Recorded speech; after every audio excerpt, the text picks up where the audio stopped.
أعوذ بالله من الشيطان الرجيم. بسم الله الرحمن الرحيم.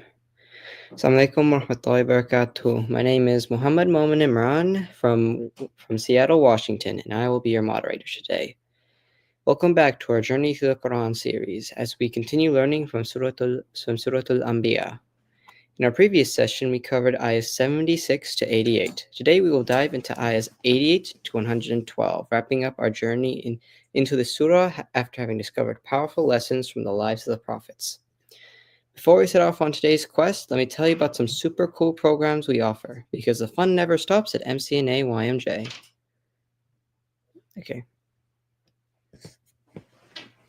Okay. Okay.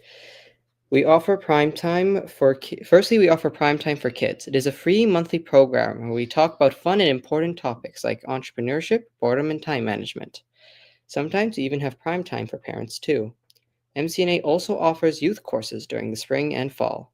Our last program was Journey Around the Globe, in which we explored different Muslim countries around the world.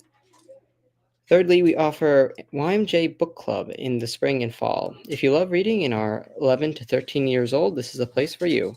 Join us as we explore amazing books together. Please contact your local chapter for more details. We have a children's magazine named Companion. It is a nationwide magazine for kids written by kids. If you love writing, drawing, or sharing ideas, no need to look further. We eagerly look for and accept new contributions from our young artists and authors. Email us at mcna@icna.org or contact your local MCNA-YMJ chapter to know our next theme and send your work to companion@icna.org for a chance to be featured in our next issue. We want to hear from you. Have feedback or ideas for other events? Email us at mcna@icna.org or contact your local MCNA-YMJ chapter.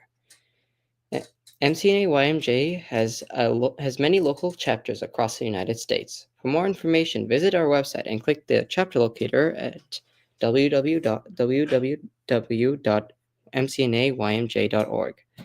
Stay connected and subscribe to our MCNA-YMJ YouTube channel to watch past programs and never miss a new upload. Here you can see QR codes on the screen. Please scan them to follow us on YouTube, Facebook, and Instagram for updates on future events. Okay. Are you able to scan the QR codes?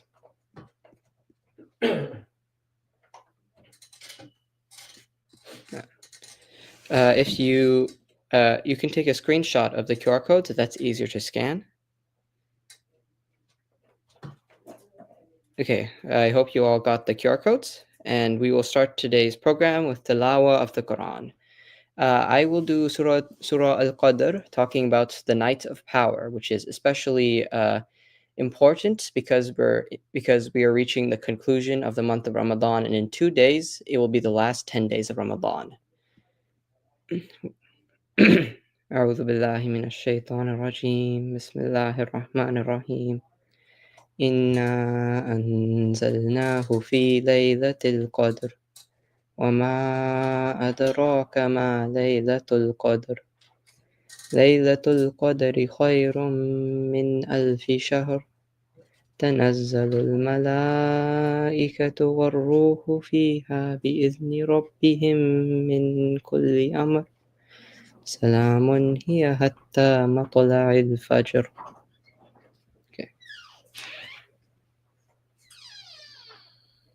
Okay. Now before we dive into Surah Al-Anbiya, let us listen to some quick but deep nutritional advice related to Ramadan from Sister Dua Al-Dasuqi. Dua Al-Dasuqi is a registered dietitian nutritionist. She is also a graduate of Qalam Institute's seminary program and a current Alamiya student. You can find out more about her at amuslimdietitian.com. Okay.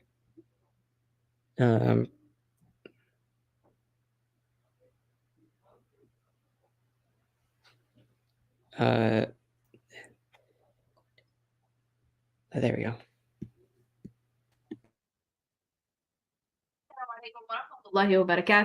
I am back again and really excited to be with y'all for the last time. I am Um, Super grateful to this opportunity, and I'm going to jump right into it. So, Dua Dasuqi, Muslim dietitian, and we are talking about eat to worship. How can we worship Allah subhanahu wa ta'ala in how we eat? How can we actually eat in a way that allows us to worship Allah subhanahu wa ta'ala? And we talked about, thinking about um, what Allah subhanahu wa ta'ala told us when it comes to eating in Jannah and eating in this life. We talked about how Allah subhanahu wa ta'ala told us not to be excessive and what excessive can look like. And then we talked about that hungerfulness scale. And so today we're going to wrap it all up and we're going to talk about how the Prophet, peace and blessings, alayhi salatu wasalam, would eat in a way that embodied mindfulness. It embodied this idea of checking in with your body. It embodied valuing food when it was available as a nourishing source, not necessarily to the extent, to the excess that we take when it comes to food becoming a central aspect of our life. And so, when it comes to how the Prophet ﷺ ate, there's a few things that we know, like the way he sat when he ate. We know that he often ate on the floor, despite the fact that there may have been that there were tables at that time, but it was still very common for people to eat on the floor. And the Prophet ﷺ actually chose to eat on the floor more than once. And then we know that the Prophet ﷺ would eat with his right hand. And we know that he would use fingers. He would use his hands, right? Utensils were also available at that time, but there are and there may be a few narrations where the Prophet ﷺ may have used them, but we know for the vast majority of the time he chose to eat with his hands. And I want to talk about why this can help us be more present. And not every food can be eaten with our hands. And obviously, depending on your cultural background, um, some foods might feel like you absolutely cannot eat them with your hand, while in another culture you can. So, Arab, Asian subcontinent, my husband's Pakistani, and eating a lot of foods with our hands is very normal, right? Rice, bread, all of these things are used to eat with our hands.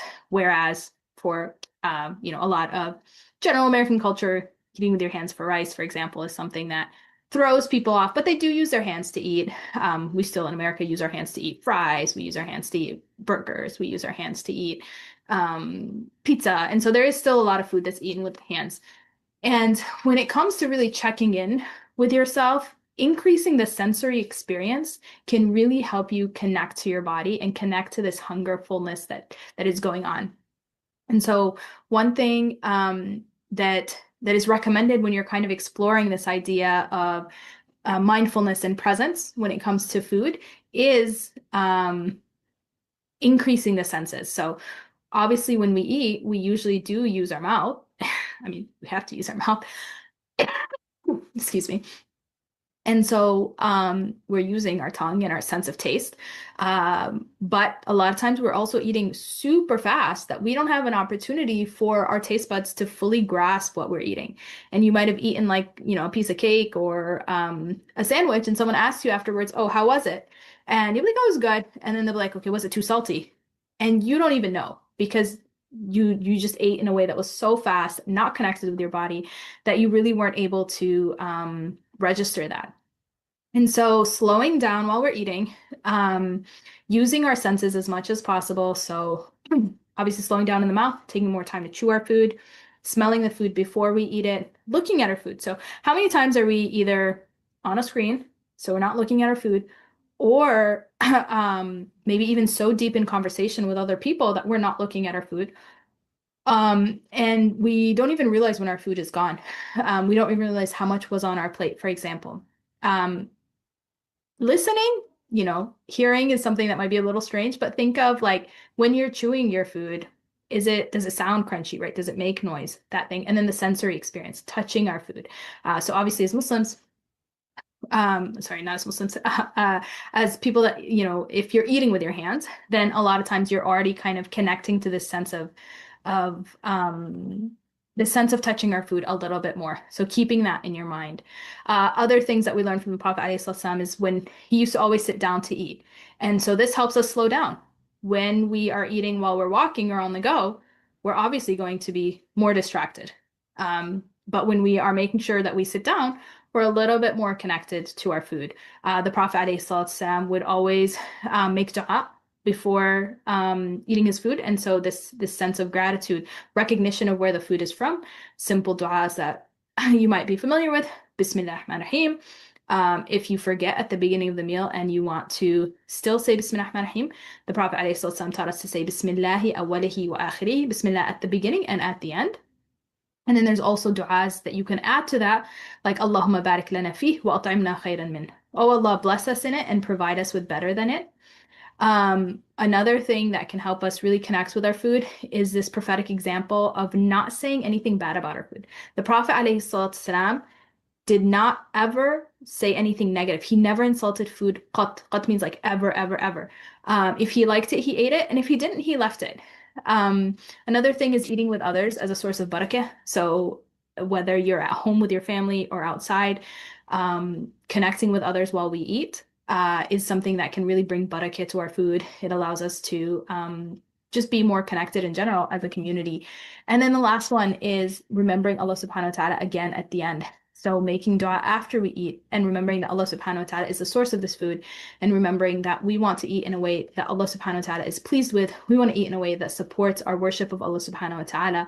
And so there's a couple different duas, but one that you can use is Alhamdulillah alladhi at'amani hadha wa razaqni min ghayri hawlin minni wala quwwa, which is praise be to Allah who has given me this food and sustained me with it, though I was powerless to do so myself, which basically it's really important for us to remember that if it was not for our Creator and all of the blessings that He has given us, we would not even be able to eat the food that we are given.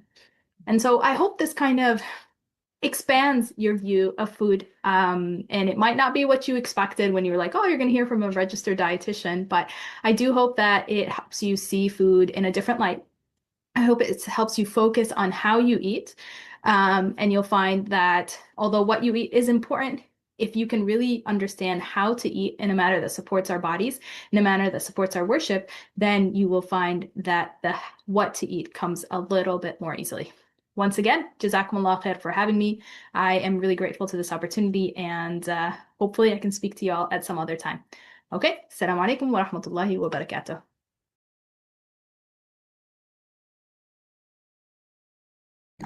Jazakallah khair for the great nutritional advice, Sister Dua Al-Saduqi. And now let me introduce you to today's guest speaker, Aisha Qayyum. She is a mother of two precious girls and holds a BA in Tafsir from IIUI, Islamabad. She has been a teacher for 13 years, including the Islamic School of Irving. She also volunteers to lead book discussions for MCNA-YMj Book Club, and she currently works in IT. Okay.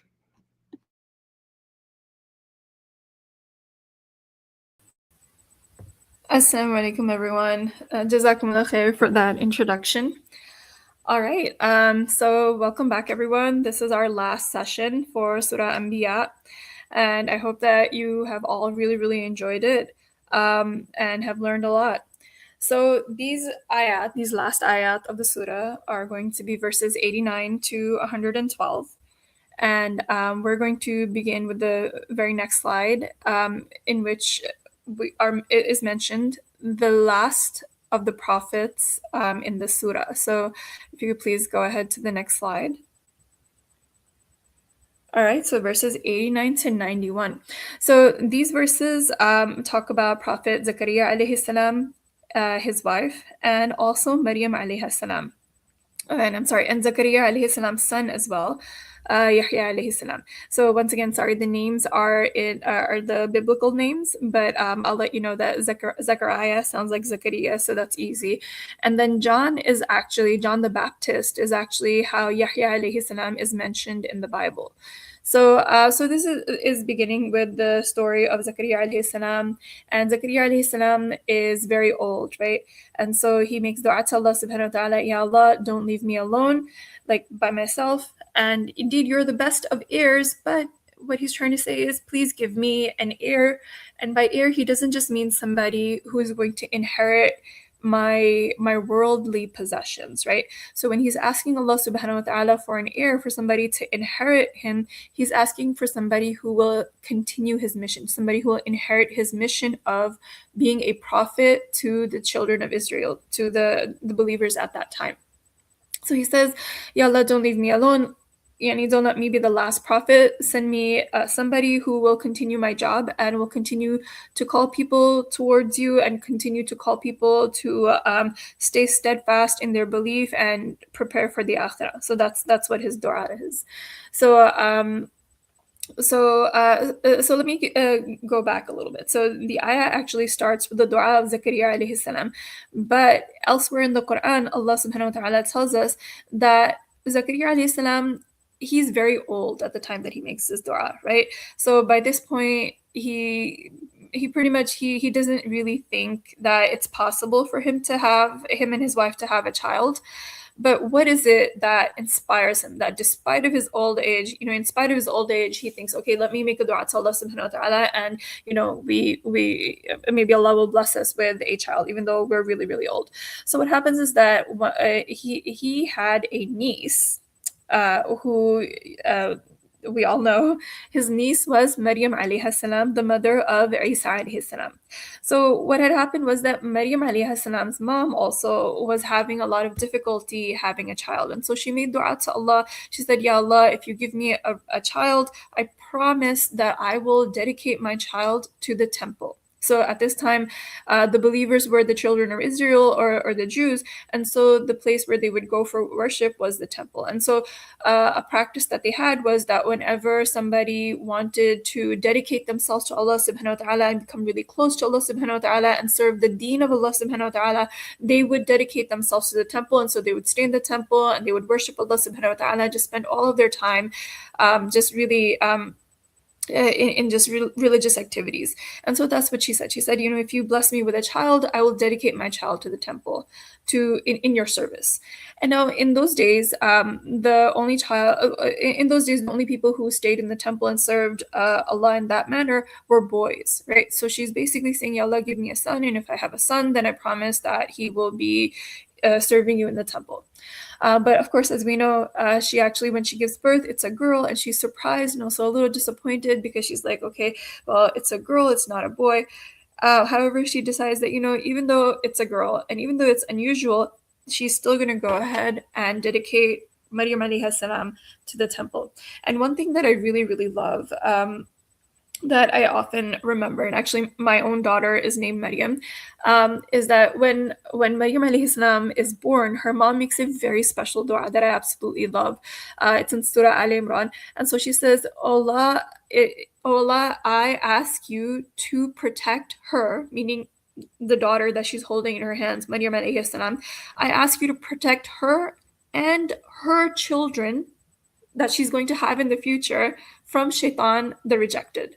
So this is the dua that she makes. And it's always really, really been amazing to me to think that, here she is, she's holding a baby, right? And you guys are really little, but like, I'm sure if you ask your parents, right? Like when they first held you, what is it that they were thinking? So I know that when I held my daughter, right, at that time, I was just thinking about her.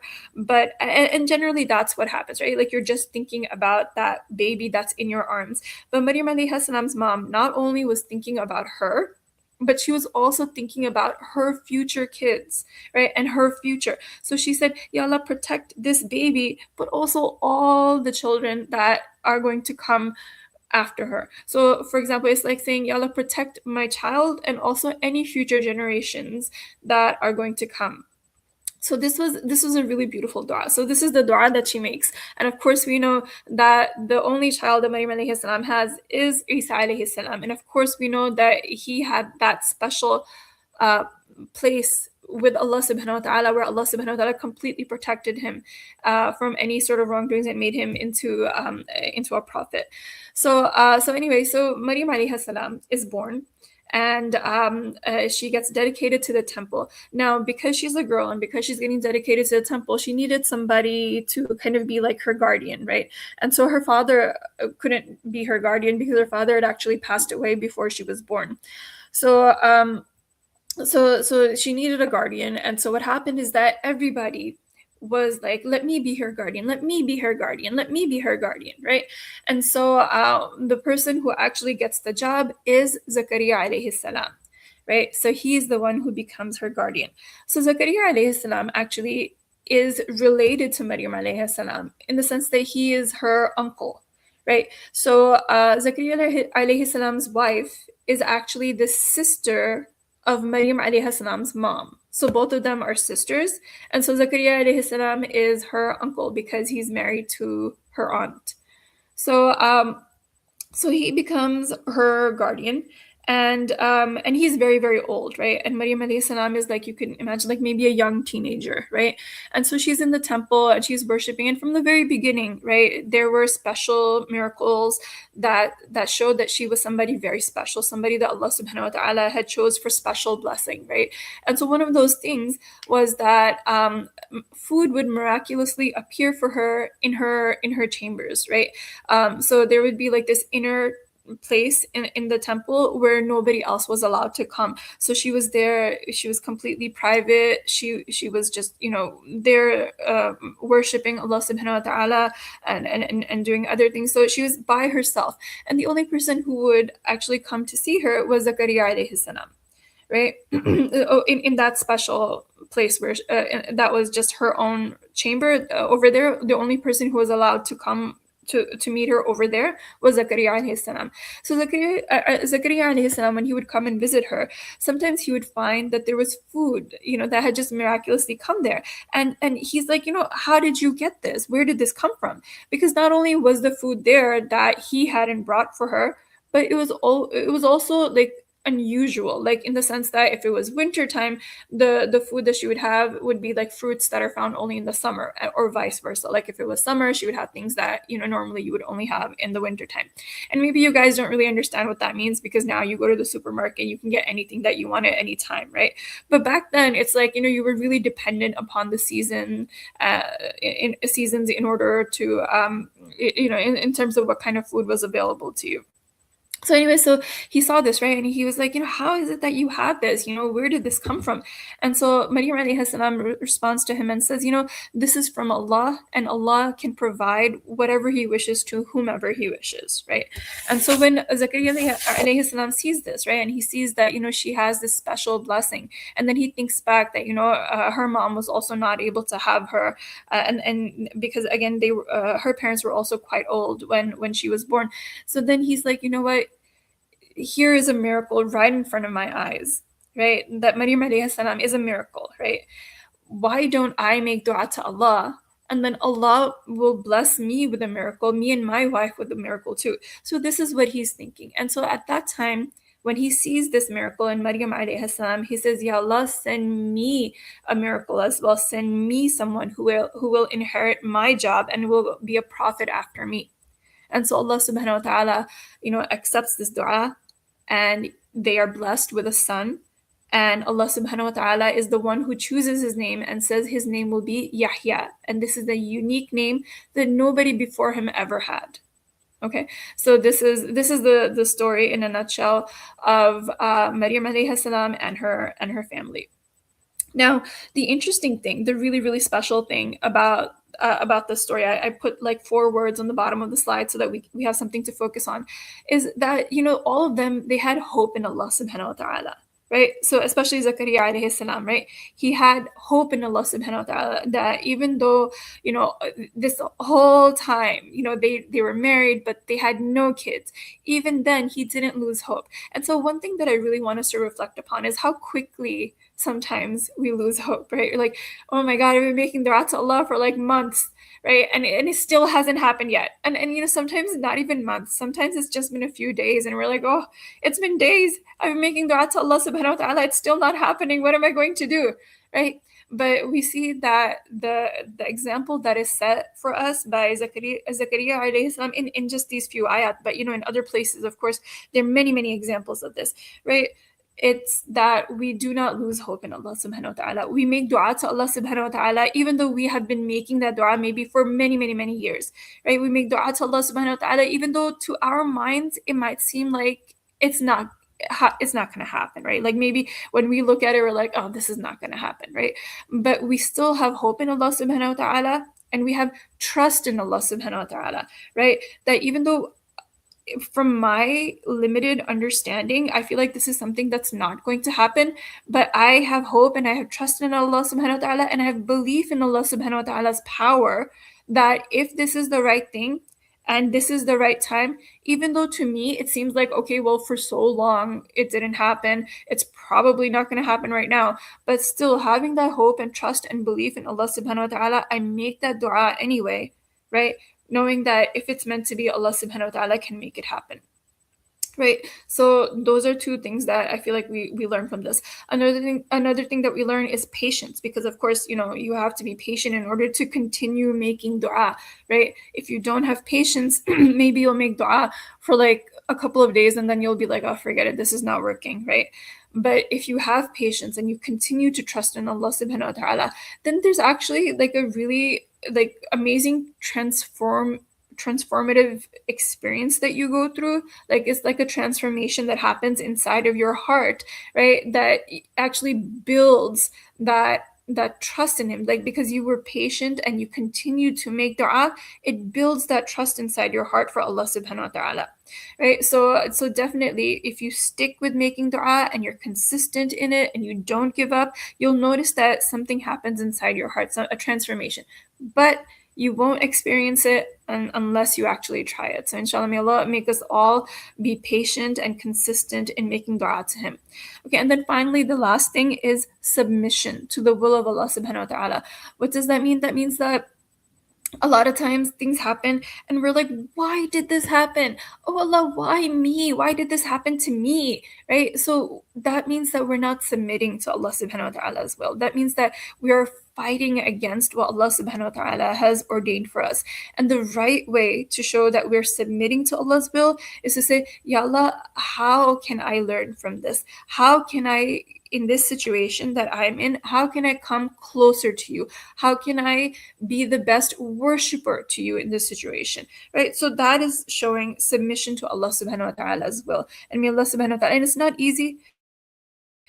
It's definitely not easy. That's where the test is for us to see, whether we're strong believers or whether we're weak believers, right? So may Allah subhanahu wa ta'ala let us develop more and more submission, more and more patience and hope and trust in him, so that we do come out of any sort of trials or tests in our life as strong believers. Ameen. All right, so let's go ahead to the next slide. All right. So after talking about so many different prophets, right? And you guys, I forgot to mention that at the end of our class over here, we are going to have a blue kit game. So definitely pay attention. And I'm also going to keep an eye on the comments. So I'm going to ask you questions, and I would love for you to participate and answer my questions. So here's your very first question for today. Surah Al-Anbiya talks about a lot of prophets. Do you guys know how many prophets? And if you don't know the exact number, that's fine. Go ahead and write down the name of one of the prophets or more that you remember learning about in the surah. Okay, so in Surah Al-Anbiya, Allah subhanahu wa ta'ala talks about a lot of prophets. And for each of them, he gives us just a tiny little excerpt, a tiny little blurb about something that happened in their lives, right? So maybe just 1 or 2 or 3 ayat about each prophet, and each of those little selections about the prophets are meant to teach us something really, really important, right? So, and then Zakaria alayhi salam is the last one who is mentioned over here, right? And so at the end of this, Allah subhanahu wa ta'ala tells us, okay, so here is the lesson that I want you to gain from all of these different stories that you've been listening to. So the lesson is that our community is one community. And the word community over here is a translation of the word ummah, right? And I'm sure all of you have heard the word ummah before, right? What do you think the word ummah means? All right, does anyone know what the word ummah means? Right, so well, ummah right here, it means community, right? It means a group of people that are bound together by their faith in Allah subhanahu wa ta'ala, right? So Allah subhanahu wa ta'ala is saying that you are one community, you are one group, you're one nation, Jazakallah khair, right? So all of you, your purpose, the thing that unites you is that I am your Lord, and so worship me. And so you'll see like the graphic that I have on the bottom is that, all the hands are, holding each other, and in the center is Allah subhanahu wa ta'ala. And that is really the point, right? I don't know how many of you have maybe traveled abroad to a different country, maybe a place where you didn't speak the language. And then like the first thing that I do is I always look for a masjid nearby, right? And one of the most beautiful things is when you go to a masjid and you might not speak the same language, and maybe you don't even have to travel abroad, right? Maybe just even here in the US, sometimes there are small masajid that are catering to a particular ethnic community, right? And you might go into that masjid, right? And maybe you don't speak the language that most of the people over there speak, but there is still that sense of unity in purpose, right? Like when the iqama is called and everybody lines up for salah, right? It doesn't matter whether you speak the same language or not, in terms of like the words that you're speaking, right? But the language that kind of unites us is the language of Islam, right? It's the language of the Quran. It's the language of salah, right? Like we're still united. We're united in our worship of Allah subhanahu wa ta'ala, right? So this is what Allah is saying, that yes, Allah sent a lot of prophets and messengers throughout time, but all of us, we are one, right? So this is what is really important, really, really essential for us to remember. And actually, I don't know if you guys are old enough, but I would say definitely a great book for you to read is the autobiography of Malcolm X. Like there are some things in it that are a little bit mature content because he talks about his journey from when he wasn't a Muslim and he was doing a lot of bad things, and then he went to jail, and then in jail he learned about Islam, and then he became a Muslim. But he became Muslim in like it wasn't like correct Islam. He started following like this strange, weird religion that called itself Islam. But what happened was that because he thought he had become Muslim, he started to learn a little bit more about Islam, and then he came to the correct understanding of Islam. So his entire journey is really amazing. And towards the end of his life, he actually goes on Hajj. And one of the most amazing parts of that book is really his experience of when he went on Hajj. And actually, Malcolm X, I don't know how many of you know about him, but you should definitely learn more about him. He was a civil rights leader at the same time as Martin Luther King, right? But because he was Muslim and because he said a lot of things that people thought were that were a bit radical, right? They don't teach us about him in school, right? As much. Maybe they'll mention him at most, right? I don't know how many of you have heard of him, Malcolm X, but definitely we as Muslims should know about him because he was one of us, right? So anyway, so he went on Hajj, and his whole life he had been fighting for equality between Black people and white people in the United States, right? And so remember, so that is like, that's like the main experience that he has had in his life is that he has been discriminated against for being a Black man, right? And as we know in Islam, right, there is no superiority of a Black person over a white person, or a white person over a Black person, or an Arab person over a non-Arab, or vice versa, right? The Prophet ﷺ made this very clear in the last khutbah that he gave to the believers, right? He said, all of you are equal, right? And the only way somebody can be better than another person is if they're a better Muslim, right? And even that is something that only Allah subhanahu wa ta'ala knows, because nobody else can know what's inside our hearts, right? No person can know what's inside our hearts. Only Allah knows what's inside our hearts. So only Allah truly knows who is better than somebody else, right? But skin color is definitely not something that makes somebody better than anyone else.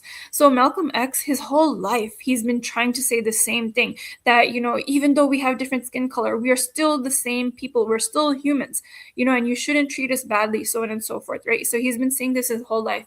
And so finally, and like he's been through this really long and difficult journey where, at first he had no guidance, then he became like a Muslim, but like in a weird in a weird like cult that wasn't really Islam. And then finally he found out that, okay, there is a real Islam, and I need to become a real Muslim. And then he becomes a real Muslim, and then he goes on Hajj, right? And when he's on Hajj and he sees that, you know, all people are equal and everybody is sharing with one another and everybody's giving respect to one another and everybody is just there to worship Allah subhanahu wa ta'ala, and nobody cares what you look like, right? Then he says something really amazing. He says, you know, it was at this moment when I was at Hajj and I saw that there's like a sea of people, right? And they're people from all over the world, right? People whose skin color is like the whitest of the white, and people who are so dark also, and everybody in between. And everybody is just together doing the tawaf around the Kaaba, and everybody is just thinking about, you know, their connection with Allah subhanahu wa ta'ala, their relationship with their Lord, right? He's like, at that moment I realized that the only way humanity could be united is if they believe in one God. Because when they believe in one God, that is when they realize that they don't hate one another, because they're all created by that same God. The same God that created white people is the same God that created black people, the same God that created Arabs, and the same God that created non-Arabs, right? And so all of us, because we're created by the same God, we are all equal. So he's like, you know, this was the big light bulb moment for him, right? He was like, Islam is the answer. Islam is the answer to solve the racial prejudice that exists in the United States. So anyway, so I'm sorry, I went off on a bit of a tangent, but I would say definitely read up on Malcolm X, right? This verse, this community of yours is one community, and I'm your Lord, to worship me. This is exactly what he thought of when he went on Hajj. So Allah subhanahu wa ta'ala, he warns us, he says, make sure that you don't divide yourself into different groups, right? And remember that one day you are all going to return to me. You know, all of you are going to return to me. And at that time, the only thing that's going to matter, what's going to matter? Ayah 94, only whether or not you did good deeds or whether you wasted your time and didn't do good deeds, right? And everything that you do is being written down, right? So this is the main thing. Okay, next slide. All right, so in the next few ayat, it's a really long selection of ayat. So what I did was I just put like the main points. I didn't put the actual translation. So in these ayat, Allah subhanahu wa ta'ala is continuing in warning the disbelievers, right? So Surah Al-Anbiya, like the way it's flowing is that Allah starts by giving us a lot of stories of different different prophets, and then he says, all of you are united, you're all the same ummah, you know, make sure you worship me, make sure you do good deeds, right? Because one day this life is going to end and you're all going to return to me. So now in ayahs 95 to 104, Allah subhanahu wa ta'ala is continuing his warning to this disbelievers, and he's saying that if you don't worship me and you worship false gods instead, then there's a really, really awful and horrible punishment in hellfire. So not only will the people who are worshiping false gods be in the hellfire, but to really, really emphasize that false gods don't deserve to be worshipped because they don't have any power, because they're nothing, right? Is that Allah says that even the false gods are going to be burning in hell, right? So like if they had any power, right, or if, like, you know, they were God, how could they be in hell, right? So this is to make it really, really, really clear to the disbelievers, is that don't worship false gods. Worship only Allah subhanahu wa ta'ala. He's the only true God. And when you worship Allah, you will all be united with all the believers that live in the world, not only right now, but also any believers that lived in the past, right? So this is something that's really amazing that I like to really think about a lot, is that when I practice my faith and I say the shahada and I believe, you know, in my heart that, you know, I'm a Muslim and Allah is my God, and or Allah is God, right? Like I believe this deeply in my heart. I think, okay, you know what? This was the same faith. This was the same belief that the Sahaba of the Prophet sallallahu alaihi wasallam had. Right? And that makes me feel so amazing to think that, okay, these people who met the Prophet ﷺ, they lived with him, they had that same love for Allah subhanahu wa ta'ala, they had that same love for the Quran. And like, all throughout the generations between them and me, people in the same way, they love the Quran, they love the Prophet, they love Allah subhanahu wa ta'ala. And so all of that gets passed down from generation to generation to generation to generation until it reaches us. And all of us are united, right, in that love for Allah and the love for Prophet Muhammad sallallahu alaihi wasallam, the love for the Quran, the love for Islam, right? So this is something that's really amazing and really wonderful to think about. So so believing in false gods leads to everybody believing in different things. Some person believes in this god, some person believes in that god, and everybody's fighting. They're like, my god is better, no, my god is better. It becomes like a joke, right? It really becomes like a joke. So believing in false gods is not good, and believing in one god is the correct way to live. Now you might notice that I skipped over the first bullet point, which is Ya'juj and Ma'juj. I don't know if you guys have heard of Ya'juj and Ma'juj. If you know anything about Ya'juj and Ma'juj, go ahead and put it in the comments. I'm definitely reading them.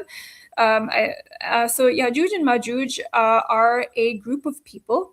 And does anyone know which surah in the Quran Ya'juj and Ma'juj are mentioned in? So they're mentioned in a few different places. I guess let me be a little bit more specific. So they're actually mentioned in Surah Al-Kahf, right? And in Surah Al-Kahf, we find a story of how there was a leader by the name of Dhul Qarnayn, right? And he was a really great leader, as described in the Surah Al-Kahf, right? And he traveled like far and wide from east to west, and he was conquering lands, and just he was described as a very just and really wonderful leader, right? So what happens is that in his travels, he comes upon a people, right, who say, oh, can you please help us? We see that you're a wonderful, really great leader. And so there are these people called Ya'juj and Ma'juj, and they're really, really, hurting us. They come and they attack us, and so on and so forth. So can you please build a barrier so that these people cannot come and bother us anymore? And so that's what Dhul Qarnayn does. He builds a wall, right? And the description of that wall is in Surah Al-Kahf. I encourage all of you to read the translation of Surah Al-Kahf and learn more about it. This is towards the end of Surah Al-Kahf. And Surah Al-Kahf is really, really long. It's like a little bit more than the length of a juz. So if you're looking specifically for the surah, it's towards the end of the surah. For this story, it's towards the end of the surah. So anyway, so he builds a wall. It's a very strong wall. And he says that this wall will stay until the day of judgment, or until Allah subhanahu wa ta'ala wills, right? So that wall was built, and Ya'juj and Ma'juj were behind that wall, and they were not able to come out from that wall. And there are a lot of ahadith as well that talk about this wall and about Ya'juj and Ma'juj. But the main thing is that Ya'juj and Ma'juj will continue to try to come out of the wall, but they will not be able to until the day of judgment is very, very close, right? So what I'd like us to think about, just reflecting on these ayat, just basically two questions.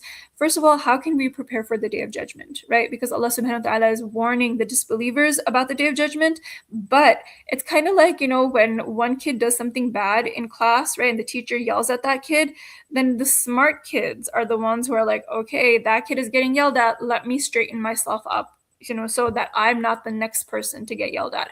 So whenever in the Quran, Allah subhanahu wa ta'ala is warning the disbelievers, right? Even though we're not disbelievers, we believe, but even then we should listen to what Allah is warning about to make sure that we are definitely safe from that thing, right? So if Allah subhanahu wa ta'ala is saying there's a horrible punishment in the hereafter for people who disbelieve, right? Even though we're believers, we should say, oh, what are the things that I need to do? How can I prepare so that I am safe, really, really safe from the punishment of the hellfire, right?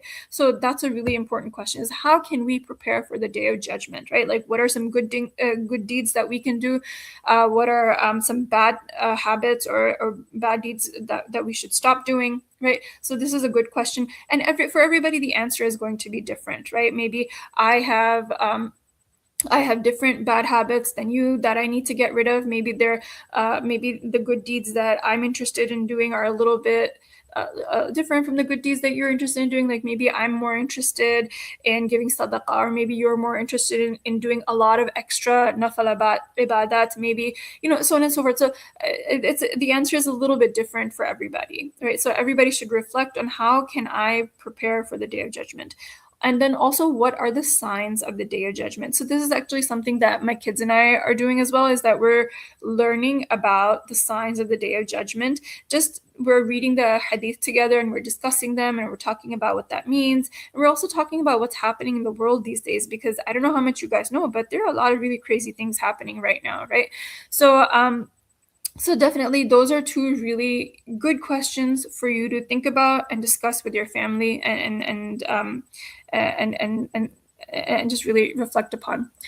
All right, let's go on to the next slide. Okay, and then over here, so Allah subhanahu wa ta'ala mentions so there's a warning for the disbelievers, and then there's kind of like a glad tiding, like a good news for the believers. And so Allah subhanahu wa ta'ala says that it was written in the Psalms. Now, the Psalms are the Zabur, right? So Allah says He has written in the Zabur that the earth will be inherited by my righteous servants. And so what He's trying to say is that the disbelievers can do bad things, they can attack the believers, they can do a lot of horrible things, but in the end the victory will be for the believers, right? And so Allah subhanahu wa ta'ala says that this is a message for those who are worshiping, that don't lose heart. Like, if you see that bad things are happening to believers, don't think that you've lost. In the end, you will be victorious, right? So this is something that, again, Allah subhanahu wa ta'ala is telling us this because what are the 4 things that we want to focus on? Hope, trust, patience, and submission to Allah subhanahu wa ta'ala. So Allah gave us all of those stories of all those different prophets to tell us that, okay, no matter what, you have to stay firm in your belief, just like all those people stayed firm. Right? So that's what Allah is saying, that in the end, the righteous servants, those are the ones who will be victorious, right? And then finally, Allah says to the Prophet Muhammad sallallahu alaihi wasallam, ayah 107 is addressed directly to Prophet sallallahu alaihi wasallam. He says, "We did not send you except as mercy to mankind." And the Arabic, the verses from the Quran, the words from the Quran are rahmatal lil alameen. Okay, so rahmah for the alameen, the universe. Okay, so this is the thing that is said to the Prophet sallallahu alaihi wasallam, and then and so that's basically it. Let's go on to the last slide.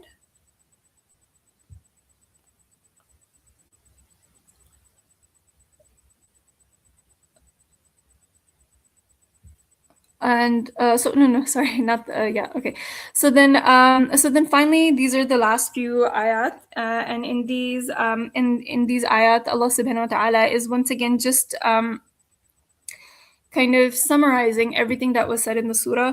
That Allah is saying, say, like, this is a command that is being given. Like, say, it is revealed to me that your God is one God. Are you going to submit?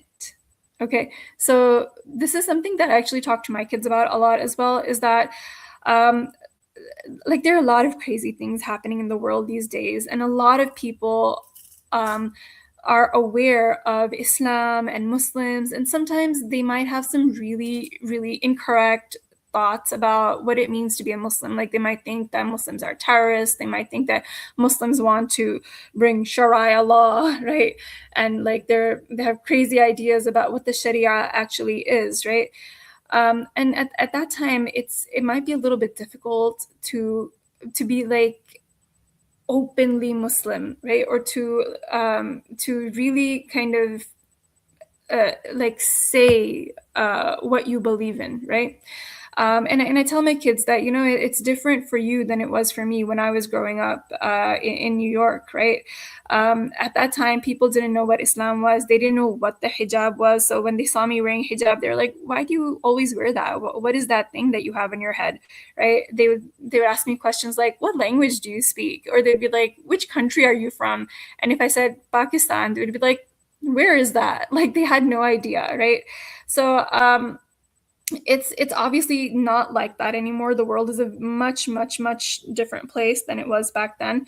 And it was a little bit easier. It was a lot easier when I was growing up, because when people don't know anything, they don't really have a negative opinion about it, right? So you can just tell them the way it is, right? And you can have a really positive sort of encounter with them.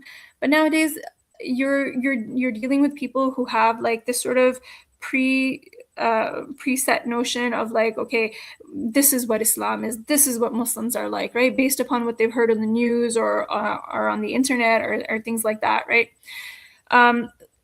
Despite that, the commandment is still there that we are supposed to tell people that our belief is in one God, and also that we submit to Allah. And I mean, you don't have to say exactly, are you going to submit?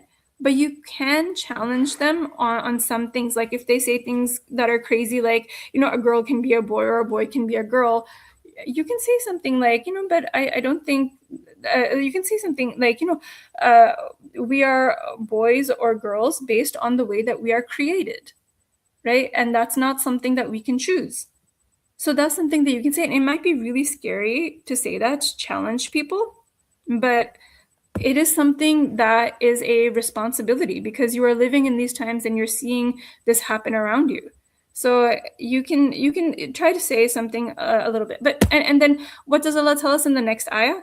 That if you try to tell people what the right thing is and they turn away, then you don't need to worry about it. Then at that point, Allah subhanahu wa ta'ala says, and again, you don't have to like literally say it like this exactly, but Allah says, say to them, I have informed you like to the best of my ability.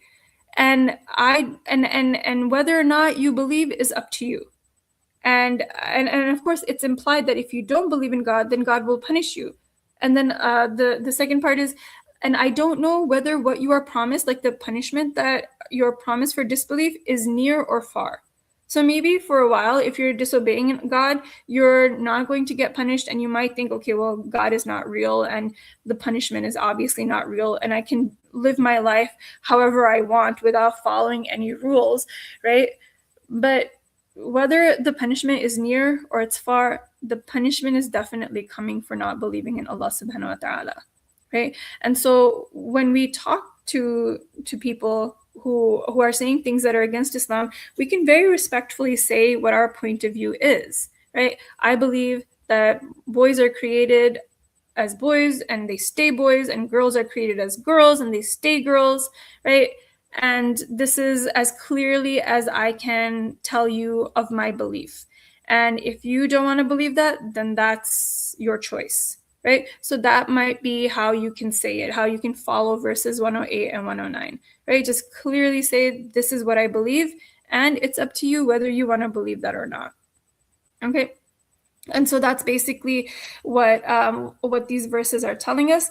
And then finally, the last verse is, my Lord judged with justice, meaning that in this life, throughout the entire time span that all of these prophets came, right? All of these prophets, they came, they brought the message. Some people believed in the message, other people argued against them, right? There was conflict, there was disagreement, right? And what happens when people have disagreements, right? They go to a judge and they say, okay, here is my point of view. And the other person says, here is my point of view. And then the judge, with justice, tells them who is correct and who is wrong, right? So finally, in the end, the last ayah saying, my Lord judge with justice, and our Lord is the gracious, and whose help we seek against everything, all the false claims that the disbelievers are making. So finally, this surah ends by telling us that no matter how many conflicts, how many disagreements we may have, ultimately it is up to Allah subhanahu wa ta'ala to decide who is correct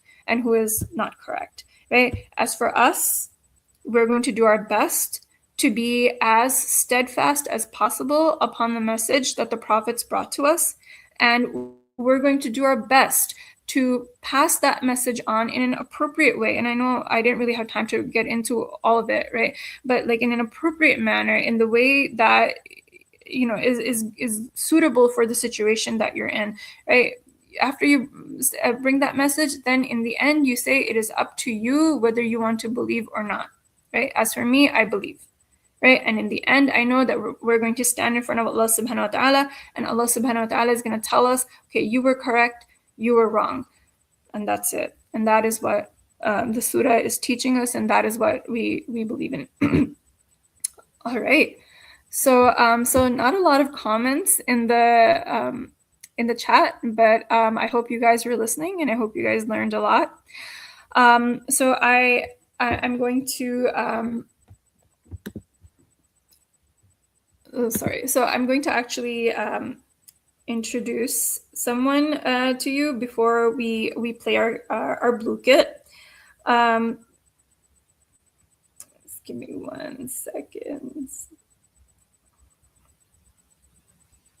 Okay, so before we play our blue kit, I wanted to introduce Sister Zohar Qureshi, a peer counselor and a YM alum who holds degrees in family life education and family therapy.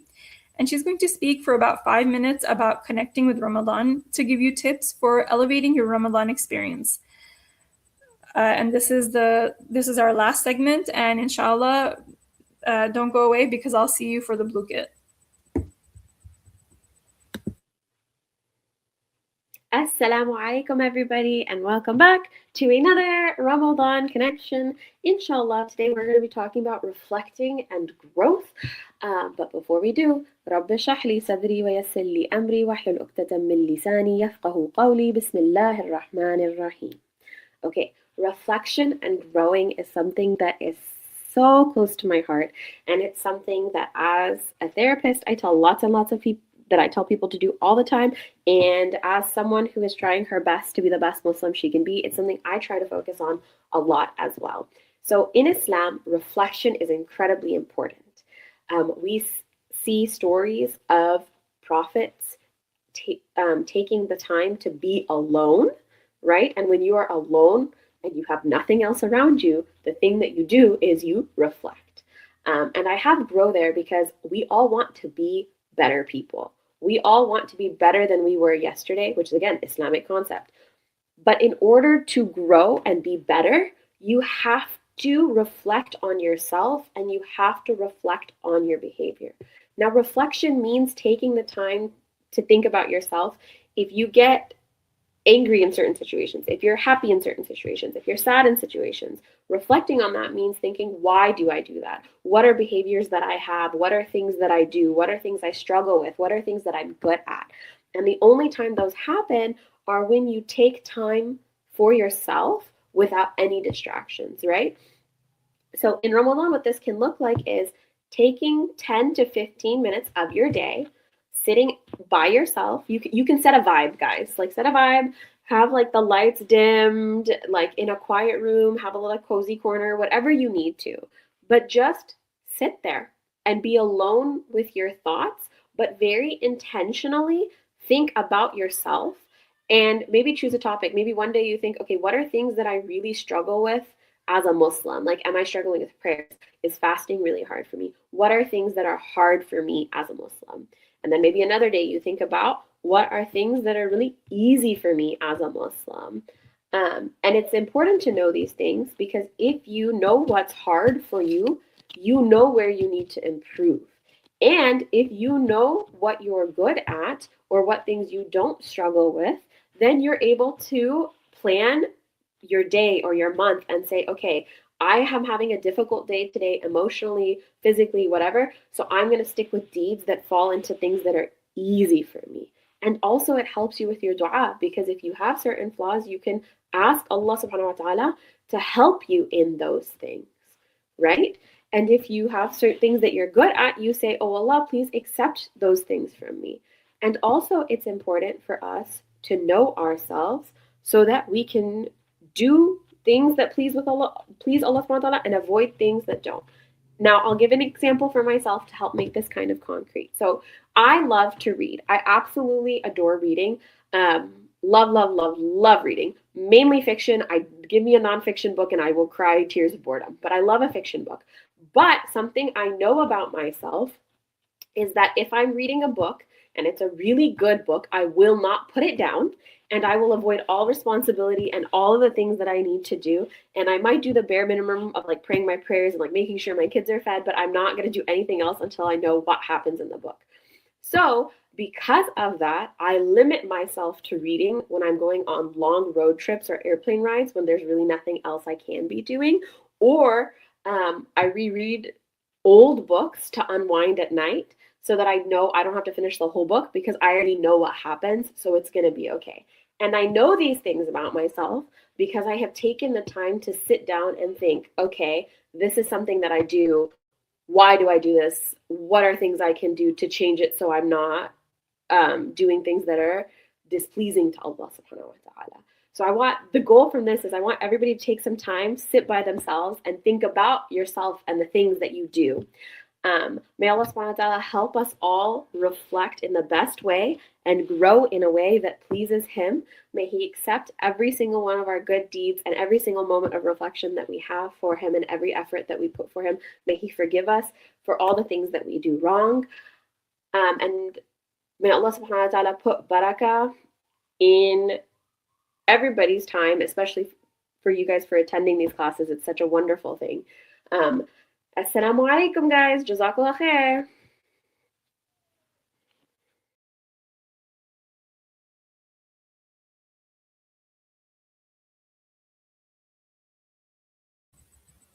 All right, everyone. So I'm going to go ahead and share my screen so that you can see the Blue Kit code. Let's see. Share screen.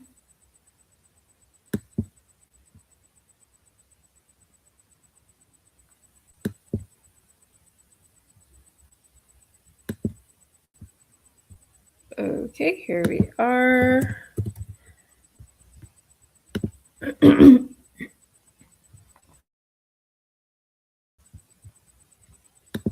Okay, so last time we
Sister Aisha, there might be a problem with the connection. There might be a problem with the connection.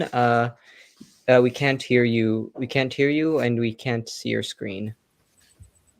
Oh, Samika, I'm so sorry about that. Oh, can you hear me now? Yes. Now we can. Are you Okay, I'm sharing? so sorry about that. Yeah, I was actually. Oh, I see what it is. I think every time I navigate away, it just automatically mutes me. Okay, so you guys, basically, I'm just gonna share my screen. I guess I won't be speaking. And so you'll see a link on the upper left corner of the screen that that you need to navigate to, and then you'll see a game ID. It'll be really big, and so that's what you need to enter in order to join the Blue Kit. So I'm going to go ahead and share my screen now.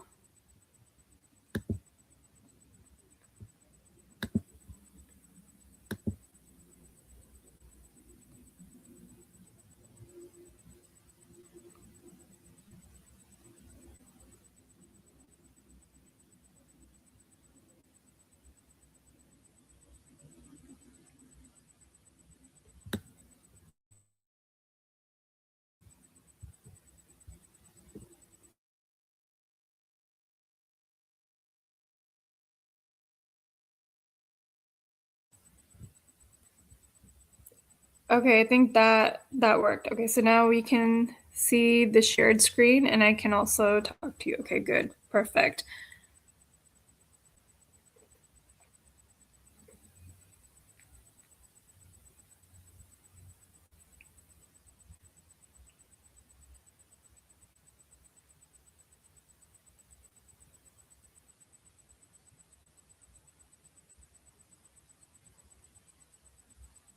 All right, we'll wait just another 10 seconds. Okay, maybe we'll wait just a little bit longer in case anyone's joining.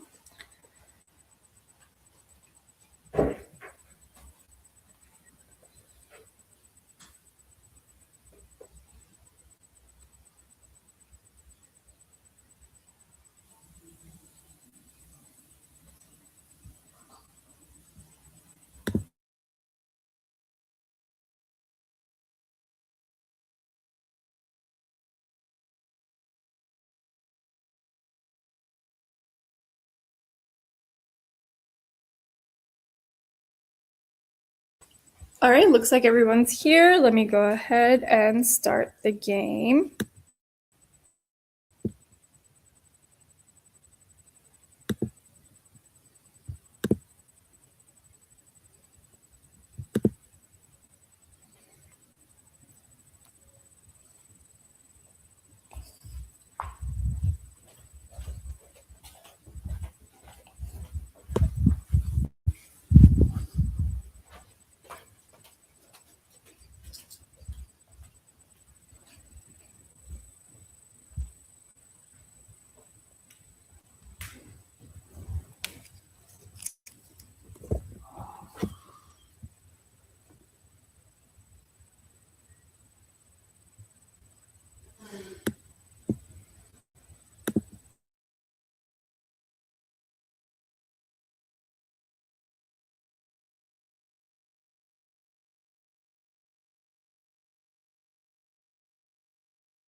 And I just wanted to say for anyone who's online, and if you didn't get a chance to join the game, you can still join it. If you look in the upper right corner of the screen, you'll see the game ID is still displayed.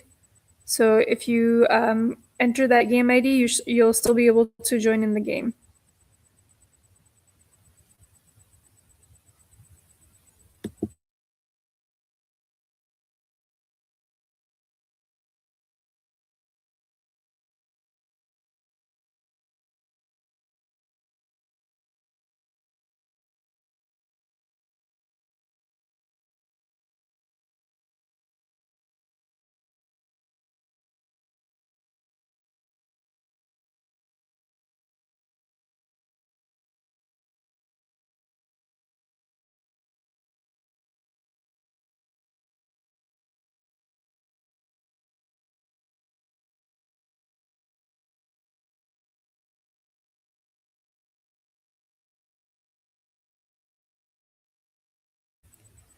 All right, we're about halfway done with the game, a little more, and Omnia is in the lead.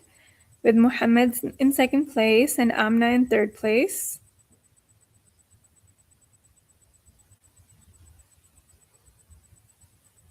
But things are changing very quickly.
All right, we've got less than a minute. The competition is really tough. Let's see what happens.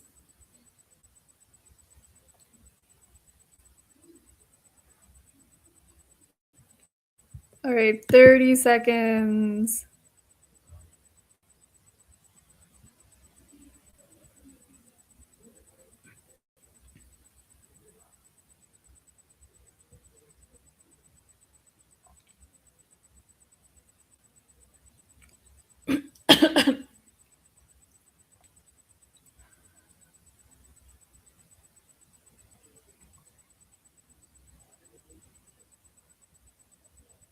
All right, let's see. Amnia in third place, Simran second, and Amna in first place. Congratulations. Awesome job, you guys. And wonderful job to all of you.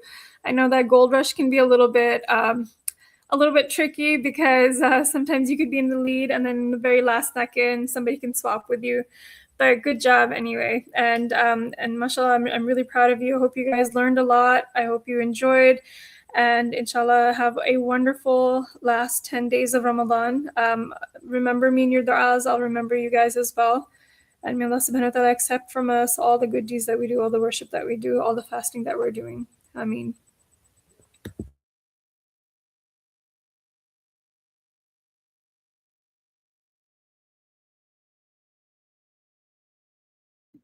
Jazakallah khair, Sister Aisha, for giving us that deep and informational talk.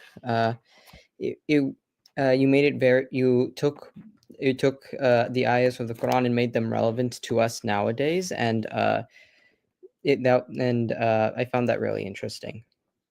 Okay, before we go, just two quick reminders. If you missed and would like to watch any of our previous sessions or series, you can find the recordings on MCNA's Facebook and YouTube channels. And next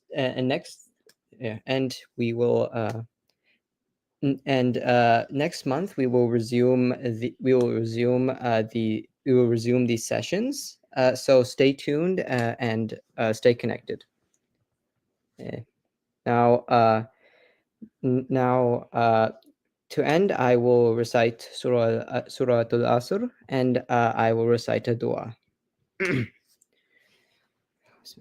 أعوذ بالله من الشيطان الرجيم بسم الله الرحمن الرحيم والعصر إن الإنسان لفي خسر إلا الذين آمنوا وعملوا الصالحات وتواصوا بالحق وتواصوا بالصبر. Okay, now for the dua. Bismillah. سبحانك اللهم وبحمدك أشهد أن لا إله إلا أنت أستغفرك وأتوب إليك. Assalamu alaikum wa rahmatullahi wa barakatuh.